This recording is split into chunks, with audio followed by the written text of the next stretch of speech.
Welcome back to Rapid Review for PLAB with Mind Maps.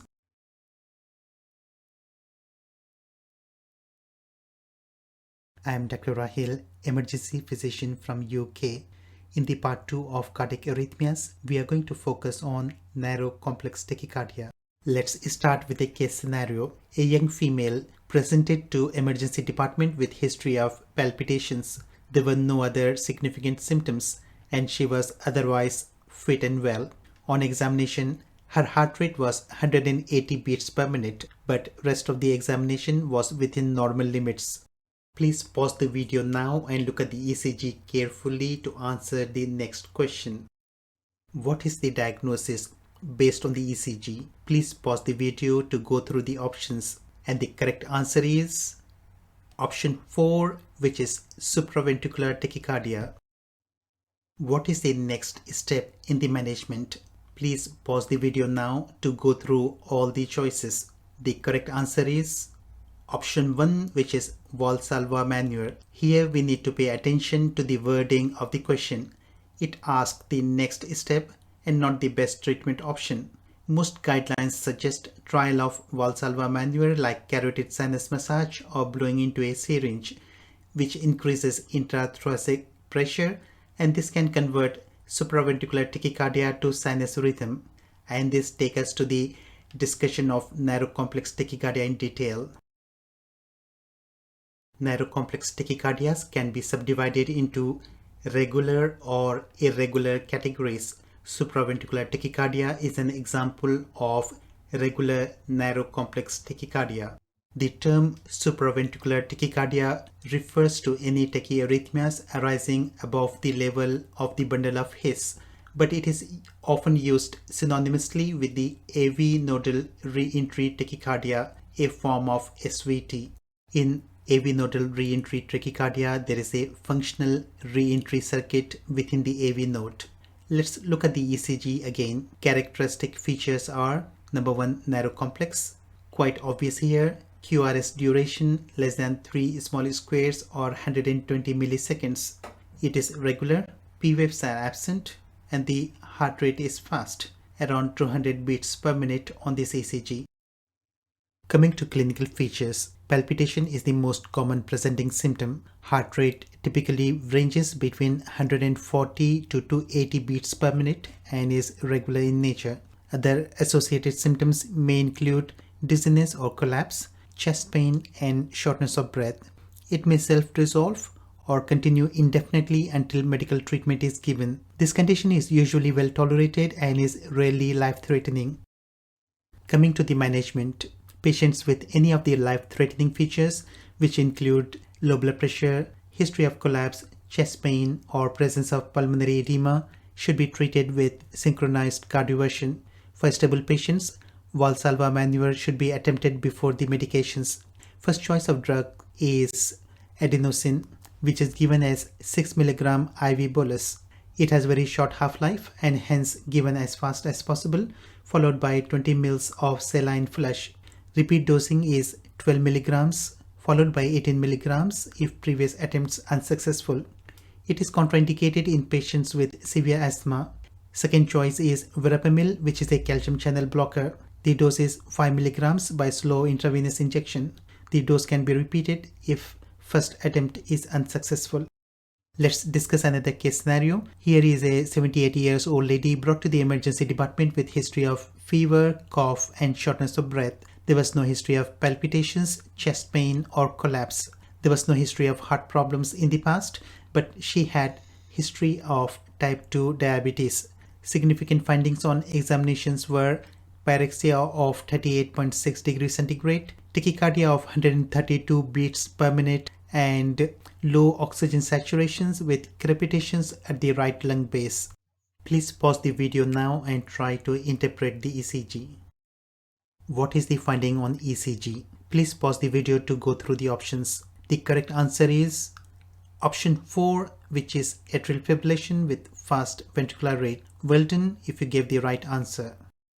The next question is, what is the best strategy to treat this condition? Please pause the video to go through the options. The correct answer is option 3, which is beta blockers like bisoprolol. As there are no life-threatening features and the duration of atrial fibrillation is not known, rate control with the beta blockers would be the initial treatment of choice. And this takes us to the detailed discussion of the irregular narrow complex tachycardia in the next slide. Atrial fibrillation is an example of irregular narrow complex tachycardia. Atrial fibrillation is characterized by irregular ventricular rhythm and absence of P waves. Let's look at this ECG again. First, how to calculate heart rate if the rhythm is irregular. At the bottom of the ECG, we find the rhythm strip, which is usually lead 2. The entire duration is 10 seconds. So we count the total number of QRS complexes. In our ECG, there are 22 QRS complexes, that is 22 beats in 10 seconds. And this number should be multiplied with number 6 to get the heart rate per minute, that is 60 seconds. In our ECG, heart rate is 132 beats per minute. We also need to keep in mind that in patients with AF, heart rate can be fast, it can be within normal range, or it can be slow, like less than 60 beats per minute. Coming to the rhythm, it is very obviously irregular. There are no other significant STT changes. Atrial fibrillation is one of the commonest arrhythmias in elderly people. There are multiple causes of AF, the most common being ischemic heart disease, hypertension, valvular heart disease, especially mitral stenosis or regurgitation, acute infection or sepsis, like in our case we just discussed, thyrotoxicosis, pulmonary embolism, and cardiomyopathies. Coming to management, cardioversion is the treatment of choice for unstable patients or those with clear onset of symptoms less than 48 hours, especially if they are young. Cardioversion can be chemical with medications like flecainide or amiodarone, or it can be electrical. The choice depends on the circumstances and the expertise of the treating physician. For rest of patients with fast atrial fibrillation, rate control is the initial management strategy. First choice is beta blockers like metoprolol, which is given as 5 mg intravenously or 50 mg oral, or bisoprolol given as 2.5 mg oral. Bisoprolol is more cardioselective compared to metoprolol. Second choice is rate-limiting calcium channel blockers like diltiazem. And the third choice is digoxin.